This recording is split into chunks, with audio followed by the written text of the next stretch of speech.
hell could you ever remember that? I can remember that sort of thing. But what happened was in the late 19th century, Nepal wanted a machine gun. There were ongoing problems. The moment you think you've seen it all, then boom, a customer walks into the shop with an item that's going to make your jaws drop. Well, that's the pawn shop for you, and here are some of such situations in the pawn shop. Starting the list of items that made its way into the pawn shop was a gun from the 1600s. An elderly man walked in and was hoping to cash in from the sale of the gun. I must tell you, it was a very old gun, but somehow Rick could not hide his love for the gun. But what I noticed was that the guy who brought in the item was just trying to get rid of the gun. He says he is hoping to get a few $100 from the sale of the gun. But that gun looks so ancient, I'm not even sure Rick could put a price tag on it. The 2060s must have been crazy work. I'm even surprised Rick knows how to operate the gun. But this gun's a little bit of a mystery. A matchlock, but before a flintlock. Sure, it's really old. Hey, this thing, it's in terrible shape. Haha, I'm sorry, old man, but nobody wants to, but if you do not want to have it, who on earth is going to want to? Rick might be interested, but Corey definitely doesn't want anything to do with the gun.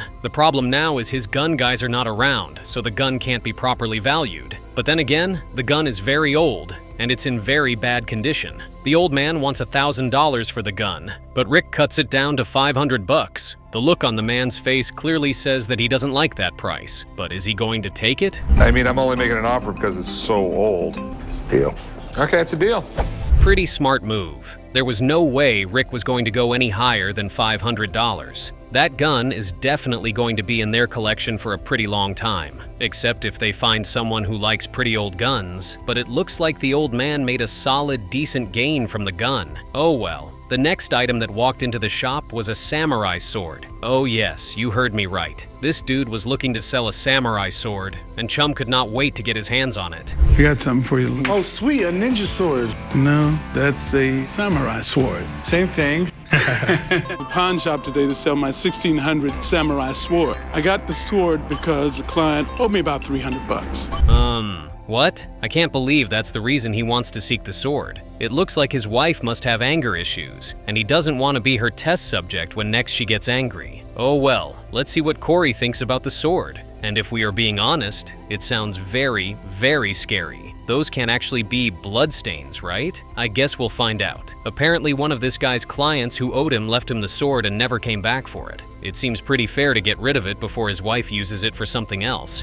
One of the things about these swords, and one of the ways you can kind of tell that it's old, is that they didn't have stainless steel back then. They had carbon steel. So when you touch it, it will actually rust in the spot where you touch it. That's why they had to keep them in the sheaths. If it took me 6 months to make a sword, I would sell it for a really heavy amount. At least Corey cleared the air when he said that the stains could just be the steel rusting. I'm no expert on swords, but if you ask me, I'd say the sword looks pretty legit. Let's just say like Corey is going to have to make a tough call on this sword. He is trying to become part owner of the shop, and making a wrong decision about an item is not going to be good. If only his expert were in town to help him check it out. Bucks, and from the look of this guy's face, he is not pleased with that amount at all. I don't know enough about it to pay you that much. I'll go up to 12. I'll come down to 4. You pay as much as I can, it's gonna be $1,500. Phew. For a second there, I thought Corey was going to break a sweat. I did tell you that there was going to be a bargaining war. Corey stood with his price, and it was either the guy gave in or went home with the sword. At least he doesn't have empty pockets, and his wife can't use the sword on him. Win, win, and that's good for him. Moving to the next item on the list, a man walked into the shop with something you would almost never believe still existed. He had an original Nepalese Bira gun, and he wanted to sell it to Rick. The sight of this thing would make your jaw drop. Did you get this thing from Jules Verne? Pretty much. So what exactly is this? This is an original Nepalese Bira gun. I've never actually seen one of these, but it's pretty amazing. I think there are probably less than 25 around. Ha ha ha ha ha! That's something we can all agree on if we're being honest. Rick sees this gun, and for the first time, he actually doesn't know what to say. I guess the gun took his breath away. He is intrigued, and that's the first good sign. But the guy who brought in the item wanted an insane amount for it. Believe me when I say they were some big numbers for real. Apparently, the guy who brought in the gun is a gun collector, and he was able to get his hands on the masterpiece. He wants to see it for $30,000, and honestly, that sounds really high. I mean, I just love the way it's designed. It was handmade in Nepal. The British would not give the fast, rapid-firing guns at that time. What does it shoot? This shoots very old. Believe me, Rick, you aren't the only one who is baffled by the sight of the gun. It's surprising that the gun is very old, yet it still appears to be in very good condition. Now I believe him when he says he is a gun collector. I mean, it does look like it works, but testing the gun without the bullets might be a bad idea. But it's Rick, and he is pretty much intrigued by the gun. I won't be surprised if he actually buys the gun without testing it. $30,000. $30,000. Well, that is a figure I have no idea on. I just want him to look at this thing, confirm it's old enough for me to buy it. I think I'm gonna take back what I said. Rick definitely is not going to buy an item that's over $30,000 without making sure it works, and it's actually authentic. Let's see what his expert has to say about the gun. Even if that name was read to me in class every day till I graduated, I would still not remember it. From the looks of it, Rick's expert is also intrigued at the sight of the gun. It's so old that it's surprising to see it in the shop. They wanted a machine gun. England, the first country to recognize Nepal as and so Nepal ended up being an ally of England. They ended up giving them a couple of million rounds. I bet you wish you paid more attention in history class. Who knows? Maybe everything the expert just said would not be so strange because it's strange to me. But one thing we can all agree on is the fact that this gun has some serious history behind it. So this was definitely made in 1896 or 97. If it's after 1898, I can't buy it legally. Only made in 1896 and 1897. All right, sweet. Those are the only 2 years that they were produced. They are not considered a Class 3 firearm. And another win for the guy who brought in the gun. Rick was worried that he could not buy the gun legally if it was not produced in 1896 or 1897. The expert has cleared that doubt, and now it's time to find out if the gun actually works. Believe me, I am not even surprised the dude that brought in the gun wants to sell it for $30,000. Rick has brought in 2 different experts, and they both say the gun is insane. This guy might actually hit the jackpot. Now let's see if the gun actually works. That's why I'm here. Okay, you're the guinea pig. On this thing, I'm happy to be. Kit and a med kit, so if anything goes wrong, We're ready. The gun actually works. Man! This must have been a really dangerous weapon back in its prime. Look at how many the bullet shells are. Wow! If you ask me, I'd say that Rick is definitely going to buy this gun. But now it's Rick's turn to test the gun. Rick fired the gun like he had been at the watt front of a battlefield before. And this is not an exaggeration. And just like that, the guy who brought in the gun has made both Rick and his expert fall in love with the gun. It's time to talk about price. What's it worth? Well, a few have been sold over the last couple of years. The market value for these is about $27,500. That's actually not so far from $30,000, but of course Rick is going to find a way to beat the price down to something he can actually afford. I wonder how much he is going to ask for. I mean, the gun is a really nice item. I'm asking $30,000. Okay, he just said they go for right around 27,000. Okay. And it takes a tremendous amount of real estate. I'll give you 18 grand for it. I can't do 18 grand. 26. For a second there, I thought the dude was not going to agree on the price Rick offered. There was so much silence I almost gave up on the bargain. Well, he gets to walk home with more than half of the money he wanted. If you ask me, that's a big win, honestly. Sometimes Rick just makes you feel like a kid again. The next item was almost very similar to the previous one. A guy walked into the shop holding a Kentucky long rifle. At this point, I think everyone wants to sell a gun to Rick. A Kentucky long rifle. All right, for Kentucky long rifles. They are straight up Americana. They actually shot it with it against their arm like this, because if you shot this thing into your shoulder 15 minutes later. Maine. Is there any gun that Rick doesn't know about? One would wonder if he was in the army or if he spent all his life learning about guns. He is definitely fascinated by this rifle. Let's hope that's going to be enough for him to buy it. But if you ask me, from the way things are looking, I very much doubt that. But we'd leave the pawn shop owners to be the judge of that. And wow, I honestly thought he would want more for the gun. Well, he says it's not a gun he wants to keep firing every day. Maybe he is trying to get rid of the gun. I have a really good feeling Rick is going to buy it for the price he just mentioned. Long rifle. Daniel Boone was famous for using one of these. This was used for hunting. Okay? Right. On the battlefield, on the front lines, this is not what you wanted to have. This is what the sharpshooters had hiding in the trees. As far as guns go, Kentucky long rifles were some of the most accurate guns of their day. So basically, this was the sniper back in its time. Wow, I am still surprised that this elderly man wants to sell the gun for as little as $600. Or could it be a fake item? Well, that explains why he is asking for 600 bucks. Rick inspects the gun, and he notices that the gun has been worked on a number of times. That's probably why the gun is still very much intact. A rifle this old shouldn't look this good. And how much were you looking to get out of it? $750. If it had the original trigger guard. If it was in better shape, I'd go a lot. It's just rough. 500 bucks?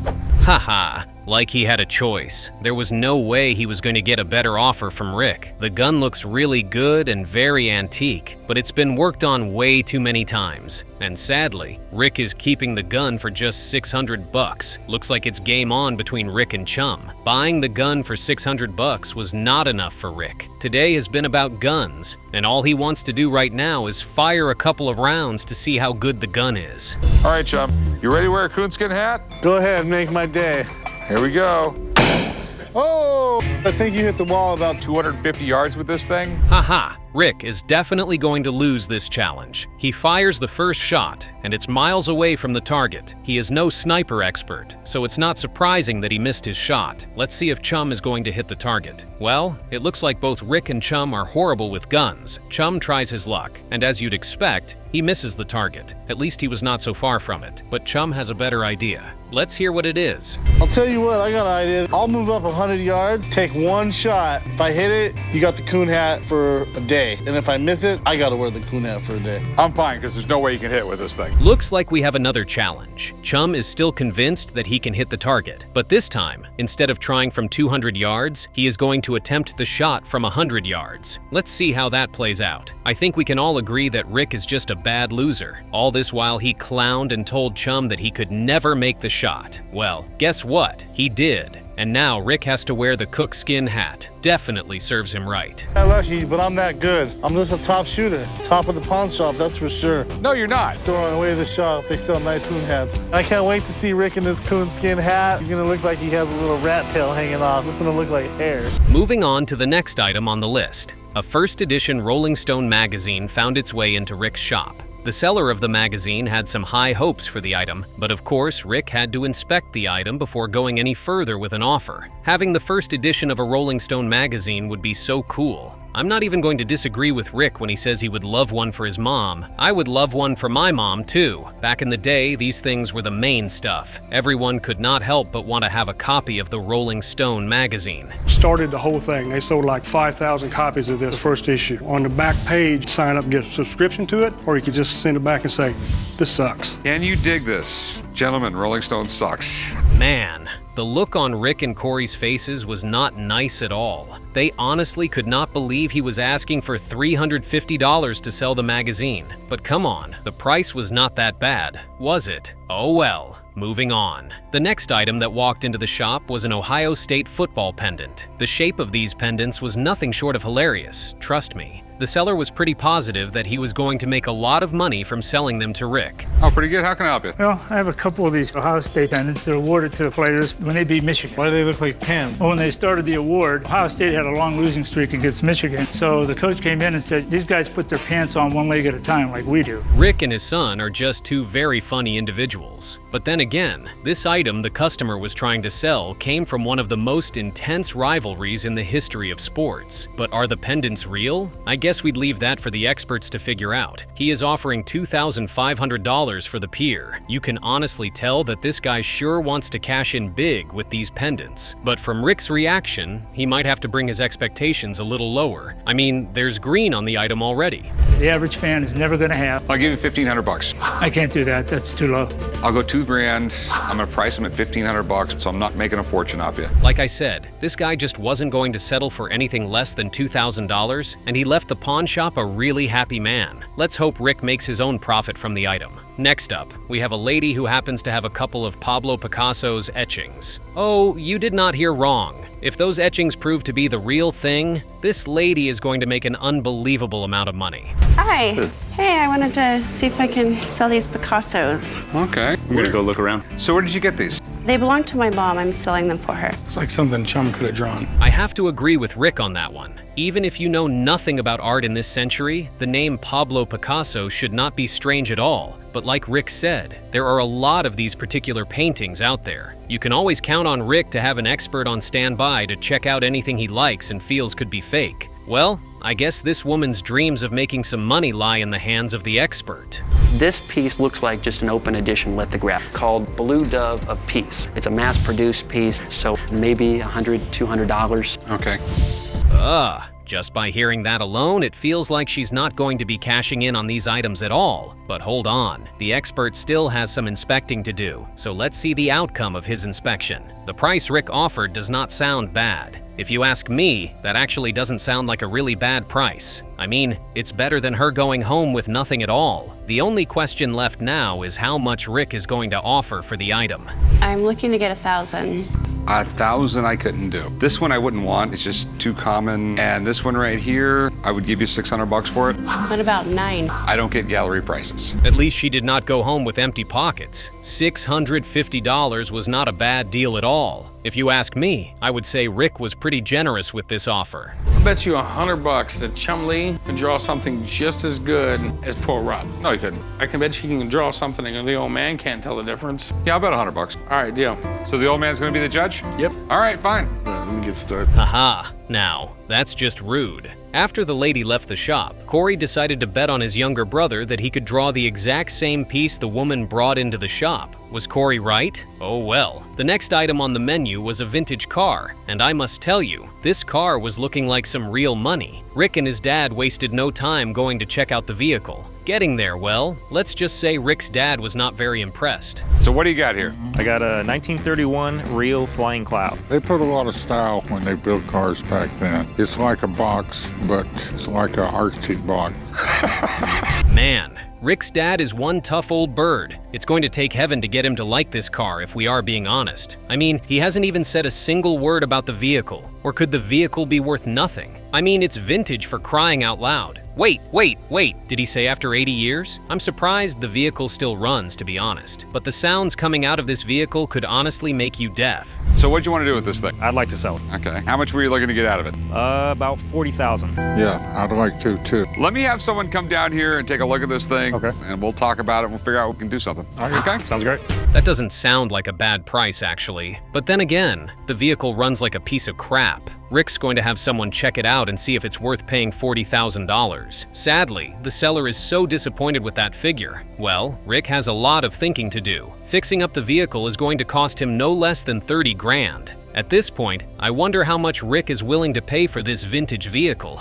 I'd give you 8 grand for it. Yeah, I really can't take anything less than 25, 30. 5 years ago, you could have probably got 25,000. Thanks for letting me take a look at it though, man. Yeah. Thank you. Appreciate it. We appreciate it. Well, that kind of sucks. You can see it all over his face that he is disappointed with the price Rick and his dad are offering for his car. If I'm being honest, if I had a car like that, I would sell it for a price way higher than $8,000. I guess he is going back home with his car. I didn't settle for $8,000 because the car to me is worth more than $8,000. Or maybe I'll just keep it and enjoy it like I should. Classic car renovation is one of the riskiest things we do because the market is constantly changing. I offered 8 grand because I feel the value will only go up, but I would have offered a lot more if it wasn't for Danny. He definitely saved my ass on this one.